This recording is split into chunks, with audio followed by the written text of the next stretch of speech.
Bienvenidos, soy Pedro Nelson Ruiz por Natalia Cabrera. Esto es Aquí América y estos son nuestros temas para hoy. El gobierno de Estados Unidos trata de blindarse ante el inminente fin del llamado Título 42, el próximo 11 de mayo. Revisamos las medidas emitidas por la administración de Joe Biden y analizamos qué tan efectivas llegarán a ser. Las autoridades peruanas cometieron graves violaciones a los derechos humanos durante las protestas por la destitución de Pedro Castillo. Esa es la conclusión del más reciente informe de la CIDH sobre la situación de derechos fundamentales en el país suramericano. Tenemos reporte desde Lima. Inició en Cuba el tercer ciclo de diálogos de paz entre el Estado colombiano y la guerrilla del ELN. Un acuerdo sobre un cese de hostilidades bilateral es el tema que marca la agenda. Miramos los hechos detrás de por qué ha sido tan difícil lograr un alto el fuego con este grupo ilegal. Nuestro tema principal nos lleva a Estados Unidos. El próximo 11 de mayo llega a su fin el llamado Título 42, una controversial política emitida por los Centros de Prevención de Enfermedades que tenía por objetivo detener la propagación del COVID-19. Desde marzo de 2020, dicha medida ha permitido expulsar a los migrantes que de forma irregular han intentado cruzar la frontera hacia territorio estadounidense, por lo que pasó de ser una medida sanitaria a convertirse en un pilar de la política migratoria de la entonces administración de Donald Trump y parte de la de Joe Biden. Durante el tiempo que ha estado en vigor, la Oficina de Aduanas y Protección Fronteriza ha reportado las siguientes cifras. Solo tomando en cuenta el Título 42, en el año fiscal 2020 se registraron 206.783 encuentros en la frontera, casos que aumentaron en 2021. Ese año se presentaron 1.071.075 encuentros. En 2022 fueron 1.103.966 y en lo que va corrido del año fiscal 2023 se han registrado cerca de 444.146 encuentros. Ante el inminente fin de esta política, el gobierno de Joe Biden ha emitido una serie de medidas con las que busca enfrentar el posible aumento de la llegada de migrantes.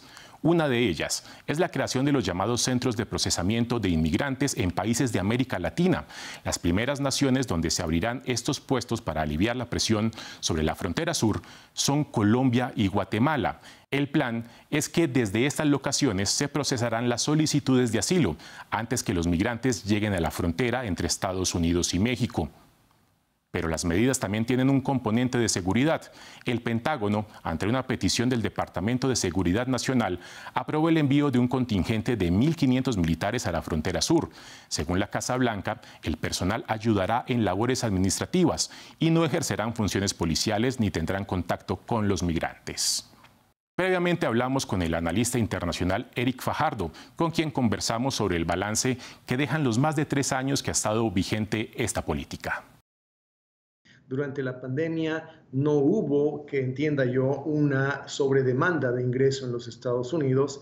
No es como que la gente trató de venir huyendo de la pandemia, pero hay una permanente pulsión, una permanente demanda de la gente por ingresar al territorio norteamericano, que tiene que ver con razones históricas, socioeconómicas, políticas, culturales incluso, y que, bueno, pues con el Título 42 se frenó de alguna manera, se frenó y se evitó que por lo menos hubiese al mismo ritmo un ingreso de refugiados, de desplazados, de población desplazada en los Estados Unidos en el primer año. Luego fue completamente inoperable, inefectiva hasta para contener el flujo migratorio. Generó políticas dentro del Estado mexicano que, bueno, incrementaron la vulnerabilidad y la violencia contra quienes intentaban desplazarse hacia la frontera norte, y de ninguna manera diría yo que tampoco en términos de contención del capital humano fue efectiva como se hubiera esperado, pero sí seguramente al menos en este aspecto, en el aspecto de contener la migración desenfrenada, sí tuvo un relativo éxito durante el primer periodo de tiempo, durante los primeros 18 meses diría yo. Pero la pregunta acá es si serán eficientes o efectivas las medidas tomadas por la administración de Joe Biden para intentar blindarse ante una eventual ola migratoria tras el fin del Título 42. Este es el análisis de Eric Fajardo. No creo que la migración o el flujo migratorio sea una preocupación de la administración Biden en este momento. La administración Biden, de una manera no oficial, por supuesto, de una manera no formal, pero no ha hecho los mismos esfuerzos que su predecesora por intentar contener la oleada migratoria. Hay una cifra de 1.9 millones de migrantes indocumentados que pudieron pasar la frontera el año pasado, y eso muestra, para mí entender, más allá de falta de oficio en el cuidado de las fronteras, un cambio de orientación en la política migratoria, que tampoco hay que verla como un intento benévolo de abrir la frontera. Es simple y sencillamente que creo que la administración Biden no va a ser una prioridad de la contención en la frontera en términos de política doméstica, de política del interior. La orden de terminar el título 42 fue una decisión del CDC, una decisión técnica que entendió que ya no era necesario como mecanismo para intentar frenar el COVID, y desde mi punto de vista nunca fue siquiera útil o nunca cumplió su propósito desde el punto de vista médico. Hoy día no se justifica, por supuesto. De todas maneras, hay esos espacios de retención de migrantes donde las condiciones no son mucho mejores de las que proveía en términos humanitarios la anterior administración. Creo que lo que sí queda claro es que en ausencia del título 42 no se vislumbra una política de Estado, al menos no una mucho más sólida, mucho más efectiva y mucho más humana que la anterior. Ahora vamos hasta Perú. La Comisión Interamericana de Derechos Humanos, en su más reciente informe sobre el país suramericano, denunció graves violaciones a los derechos fundamentales en el país. La CIDH señaló que durante el estallido social, luego de la destitución de Pedro Castillo, se registraron masacres y ejecuciones extrajudiciales. Desde Lima, nuestro corresponsal Francisco Zacarías tiene los detalles. La Comisión Interamericana de Derechos Humanos denunció en un informe graves violaciones a los derechos humanos durante las protestas contra el gobierno de la presidenta Dina Boluarte y el Congreso, producidas entre diciembre de 2022 y enero de 2023. El organismo acusó un uso excesivo de la fuerza que causó muertes y heridos. Además, señaló que las muertes perpetradas por agentes estatales podrían constituir ejecuciones extrajudiciales, así como masacres. La presidenta Boluarte rechazó las acusaciones y afirmó que los hechos están siendo investigados por la justicia peruana. Sin embargo, familiares de las víctimas denuncian que los casos sobre las muertes de más de 60 personas se encuentran paralizadas. Acusan al Ministerio Público de conformar un equipo especial de fiscales para concentrar en Lima la investigación.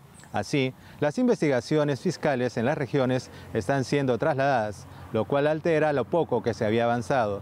Los familiares afirman que esto, en vez de garantizar acceso a la justicia, es brindar impunidad a los culpables y denuncian una presunta maniobra para retrasar las investigaciones.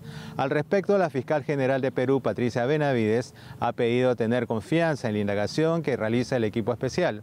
Mientras tanto, la fiscal general de este país investiga a la presidenta Dina Boluarte, al primer ministro Alberto Otárola, así como a los ministros del Interior y Defensa por los presuntos delitos de genocidio, homicidio calificado y lesiones graves. Arrancó en Cuba el tercer ciclo de diálogos de paz entre el gobierno colombiano y la guerrilla del ELN. Las partes inician esta nueva etapa con un objetivo principal: pactar un cese de hostilidades bilateral. Veamos más en el siguiente informe. Silenciar el ruido de los fusiles, ese es quizás uno de los puntos que más ha complicado la agenda de paz con la guerrilla del ELN en este reinicio de los diálogos. El primer traspié se dio cuando la guerrilla negó en enero de este año ser parte de un supuesto cese bilateral que había pactado el gobierno con 5 organizaciones criminales. Meses más tarde, el 29 de marzo, una estructura del grupo criminal emboscó y asesinó a 10 militares en la zona del Catatumbo, frontera con Venezuela, una acción armada que puso en riesgo la continuidad del proceso. Hecho que puso sobre la mesa de diálogos la importancia del alto el fuego y que marca la agenda del tercer ciclo de conversaciones de paz que se inició en La Habana, Cuba. La opinión que tenemos nosotros es que tenemos que pactar un cese donde sea totalmente lograble, medible y evaluable. Comprometernos ahí, qué restricciones vamos a asumir. Como es un cese preliminar, no es un cese de fin del conflicto, sino preliminar, nos interesa mucho que funcione 100%, o sea, 0 errores. Un cese de hostilidades con el ELN toma relevancia, más aún cuando la violación de una tregua hizo que las conversaciones fueran suspendidas en 2019. En enero, y en medio de una tregua temporal por las festividades de fin y principio de año, el ELN quebró el alto el fuego con un atentado suicida dentro de una escuela militar en Bogotá, que cobró la vida de 23 personas, lo que llevó al entonces gobierno de Iván Duque a poner pausa a los acercamientos que habían iniciado bajo la administración de Juan Manuel Santos. A propósito de la conmemoración del Día Mundial de la Libertad de Prensa, France 24 hace una revisión de la situación en Centroamérica, una de las regiones más peligrosas para ejercer el periodismo. Nuestros reporteros hicieron una radiografía sobre los casos de Nicaragua y El Salvador. Más en el siguiente informe. Es Costa Rica, pero también Nicaragua, especialmente para los medios de comunicación. 185 periodistas nicaragüenses han salido al exilio desde 2018. El caso más paradigmático es el del diario La Prensa, el más antiguo del país con 97 años de existencia. En julio de 2022, toda la redacción se exilió en Costa Rica. Fabián Medina es su editor. Un periodista igual a un narco, periodismo es narcotráfico o algo así, un delito grave, que se considera grave. Ejercer el periodismo en Nicaragua y se persigue como tal. Les confiscaron sus instalaciones y allanaron sus casas. Es el caso del fotoreportero Óscar Navarrete, después de cubrir la expulsión de Nicaragua de las monjas misioneras de la Caridad. Se me llevaron equipos de La Prensa y equipos míos personales, entre ellos computadoras, tablets, laptops, cámaras fotográficas, lentes. Y yo vine acá a este país con un iPhone 7.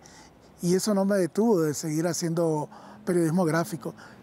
La Prensa no ha sido el único medio perseguido en Nicaragua. 22 periodistas han perdido la nacionalidad, como Lucía Pineda Ubau, que además llegó a estar presa cerca de 6 meses antes de salir a Costa Rica.